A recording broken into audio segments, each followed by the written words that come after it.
ভূমিকম্প দেখে সন্তানকে রেখে বাবা পালালেও ছাত্রদের রেখে পালাননি হিফজখানার শিক্ষক, বরং নিজের জীবনে ঝুঁকি নিয়ে ছাত্রদের নিরাপত্তা নিশ্চিতে চেষ্টা করে গেছেন একজন হাফেজ।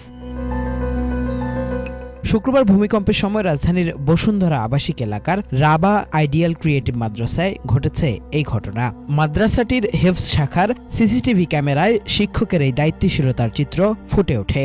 ভিডিওতে দেখা যায় প্রতিষ্ঠানটির হিফজ শাখার সহকারী শিক্ষক হাফেজ মাওলানা শফিকুল ইসলাম দরজার কাছেই একটি বিছানায় শুয়ে মোবাইলে কিছু করছিলেন। সেই সময় হঠাৎ ভূমিকম্প শুরু হলে রুম থেকে বের না হয়ে উল্টো ছাত্রদের বিছানার দিকে ছুটে যান তিনি। দুই ছাত্রকে দুই খাট থেকে নামিয়ে নিরাপদ স্থানে নিয়ে যাওয়ার চেষ্টা করেন এই শিক্ষক। শিক্ষককে দেখে দৌড়ে আসে আরও দুজন শিক্ষার্থী। বিছানা থেকে একটি কোলবালিশ নিয়ে 4 ছাত্রের মাথা নিরাপদ রাখার চেষ্টা করতে দেখা যায় তাকে। তারপর ঝাঁকুনি কমে গেলে ছাত্রদের নিয়ে রুম থেকে বেরিয়ে যান হাফেজ শফিকুল ইসলাম।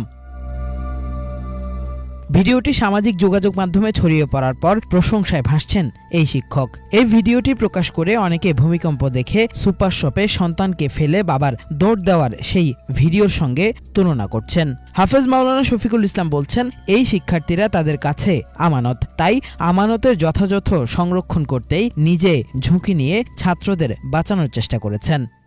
আলহামদুলিল্লাহ, আল্লাহ তাআলা আমার মাধ্যমে এই কাজ করাইছেন। আমাদের হিফজ বিভাগের শিক্ষকতার মাঝে বাচ্চাদেরকে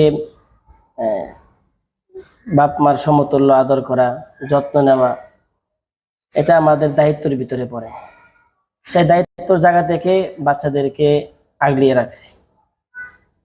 রেখেছি এবং তাদেরকে পূর্ণাঙ্গ সেফটি দেওয়ার জন্য আমি আমার সর্বোচ্চ চেষ্টা করেছি ইনশাআল্লাহ।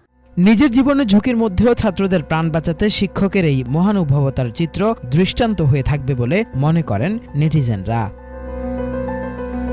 কিফায়েত শাকিল, বাংলা ভিশন, ঢাকা।